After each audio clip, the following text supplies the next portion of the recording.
ರಾಜ್ಯದ ಹಲವು ಜಿಲ್ಲೆಗಳಲ್ಲಿ ಭೀತಿ ಉಂಟು ಮಾಡಿದ ಕುಖ್ಯಾತ ಚಡ್ಡಿ ಗ್ಯಾಂಗ್ನ ಇಬ್ಬರು ಸದಸ್ಯರನ್ನ ವಶಕ್ಕೆ ಪಡೆಯುವಲ್ಲಿ ಚಿಕ್ಕಮಗಳೂರು ಪೊಲೀಸರು ಯಶಸ್ವಿಯಾಗಿದ್ದಾರೆ. ಬಂಧಿತರಿಂದ 32 ಲಕ್ಷ ಮೌಲ್ಯದ ವಸ್ತುಗಳನ್ನು ವಶಕ್ಕೆ ಪಡೆಯಲಾಗಿದೆ. ಮಹಾರಾಷ್ಟ್ರ ಮೂಲದ ಪಪ್ಪು ಟಿಪ್ಪು ಪವಾರ್ ಹಾಗೂ ಮಂಗೇಶ್ ಅಂಕುಶ್ ಶಿಂದೆ ಬಂಧಿತರು. ಇವರು ಚಿಕ್ಕಮಗಳೂರು, ಚಿತ್ರದುರ್ಗ, ಬಳ್ಳಾರಿ ಹಾಗೂ ಗದಗ ಸೇರಿ ರಾಜ್ಯದ ವಿವಿಧ ಜಿಲ್ಲೆಗಳಲ್ಲಿ ಕಳ್ಳತನ ಪ್ರಕರಣಗಳಲ್ಲಿ ತೊಡಗಿಕೊಂಡಿದ್ರು ಅಂತ ತಿಳಿದು ಬಂದಿದೆ.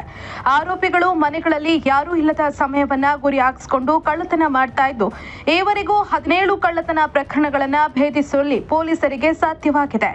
495 ಗ್ರಾಂ ಚಿನ್ನ, 1010 ಗ್ರಾಂ ಬೆಳ್ಳಿ ಹಾಗೂ 75,000 ರೂಪಾಯಿ ನಗದನ್ನ ವಶಪಡಿಸಿಕೊಳ್ಳಲಾಗಿದೆ. ಚಿಕ್ಕಮಗಳೂರಿನ ಪೊಲೀಸ್ ಕ್ವಾರ್ಟರ್ಸ್ನಲ್ಲಿ ನಡೆದ ಕಳ್ಳತನ ಪ್ರಕರಣವನ್ನ ಪತ್ತೆ ಹಚ್ಚೋದಕ್ಕೆ ಜಿಲ್ಲಾ ಪೊಲೀಸ್ ವರಿಷ್ಠಾಧಿಕಾರಿ ವಿಕ್ರಮ್ ಅಮಟೆ ವಿಶೇಷ ತಂಡವನ್ನ ರಚಿಸಿದ್ರು.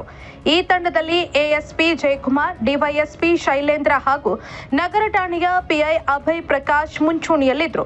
2 ತಿಂಗಳಿಗಿಂತ ಹೆಚ್ಚು ಕಾಲ ನಡೆದ ತನಿಖೆಯಲ್ಲಿ ಪೊಲೀಸರು 400ಕ್ಕೂ ಹೆಚ್ಚು ಸಿಸಿಟಿವಿ ದೃಶ್ಯಾವಳಿಗಳನ್ನ ಪರಿಶೀಲಿಸಿ ವಿವಿಧ ಆಯಾಮಗಳಲ್ಲಿ ತನಿಖೆ ನಡೆಸಿ ಆರೋಪಿಗಳನ್ನ ಬಂಧಿಸಲು ಯಶಸ್ವಿಯಾಗಿದ್ದಾರೆ.